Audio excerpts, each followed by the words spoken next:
Казакстанда Junior Eurovision 2018 эл аралык сынагына тандоо жүрүп жатат. Талапкерлер Хабар телеканалынын сайты аркылуу өтүнмөлөрдү жибере алышат. Таланттуу өспүрүмдөр менен алардын ата-энелеринен уюштуруучуларга сынакка тиешелүү ар кандай суроолор түшүүдө.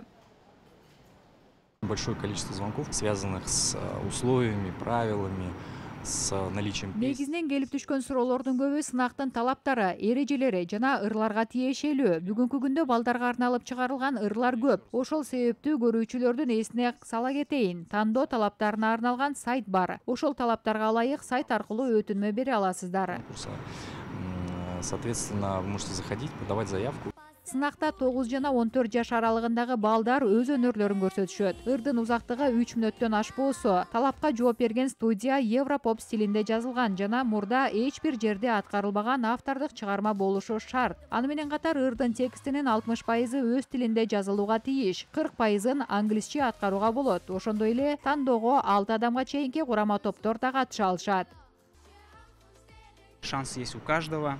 Главное показать себя, не бояться, проявить, быть уверенным. Катыша турган ар бир баланын жеңишке жетүүгө мүмкүнчүлүгү бар. Эң негизгиси коркпой өзүн көрсөтө билиши керек. Бул эл аралык тажрыйба. Келечекте тагдырын музыка менен айкалыштыра турган болсо, анын бийиктикке жетүү жолунда мыкты жардамчы болот. Аны менен катар бул өлкөбүздү эл аралык аренада тааныштырууда чоң жоопкерчилик.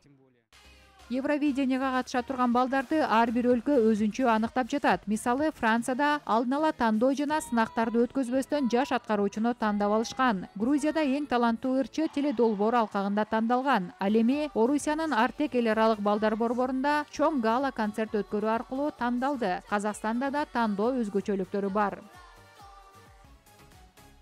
В нашей стране он пройдет следующим образом. До 31 августа будут приняты заявки, до 7 Баш оона айынын 31-ине чейин сынакка катышуучулардын өтүнмөлөрү кабыл алынат. Андан кийин баш оонанын 31-нен аяк оона айынын 7-сине чейинки аралыкта калыстар тобунун добуш берүүсү аркылуу 10 жеңүүчү аныкталат. Аяк оонанын аягында жеңүүчүлөрдүн катышуусу менен гала концерт уюштурулат. Кийин көрүүчүлөрдүн добуш берүүсү жана калыстардын тандоосу менен жеңүүчү аныкталат. Андан соң Евровидение сынагына катышат. Победителя, которого отправим на финал Евровидения.